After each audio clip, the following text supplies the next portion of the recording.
वन्दे पन्नगभूषणं मृगधरं वन्दे पशूनां पतिं वन्दे सूर्यशशाङ्कवलिनयनं वन्दे मुकुन्दप्रियं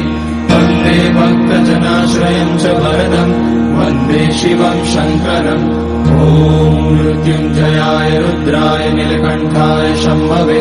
अमृतेशाय शर्वाय महादेवाय ते नमः।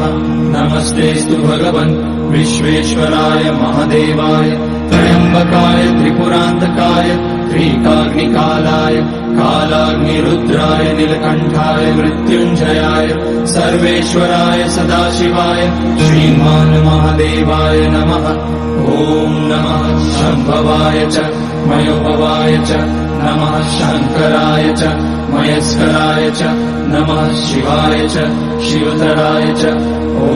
त्र्यम्बकं यजामहे सुगन्धिं पुष्टिवर्धनम् उर्वारुकमिव बन्धनान् मृत्योर्मुक्ष्यमामृतात् नागेन्द्रहाराय त्रिलोचनाय भस्माङ्गराय महेश्वराय नित्याय शुद्धाय दिगम्बराय तस्मै नकाराय नमः शिवाय मन्दाकिनी सलिलचन्दनचर्चिताय नन्दीश्वर प्रमथनाथ महेश्वराय मन्दारपुष्य बहुपुष्य सुपूजिताय तस्मै मकाराय नमः शिवाय शिवाय गौरीवदनाब्जवृन्द सूर्याय लक्षाध्वरनाशकाय श्रीनीलकण्ठाय वृषध्वजाय तस्मै शिकाराय नमः शिवाय वसिष्ठकुम्भोद्भवगौतमाय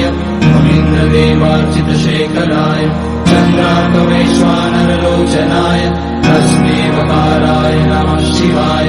यज्ञस्वरूपाय जटाधराय पिनाकहस्ताय सनातनाय दिव्याय देवाय दिगम्बराय तस्मै यकाराय नमः शिवाय पञ्चाक्षरमिदं पुण्यं यः पठेत शिवसन्निधौ शिवलोकमवाप्नोति शिवेन सह मोदते।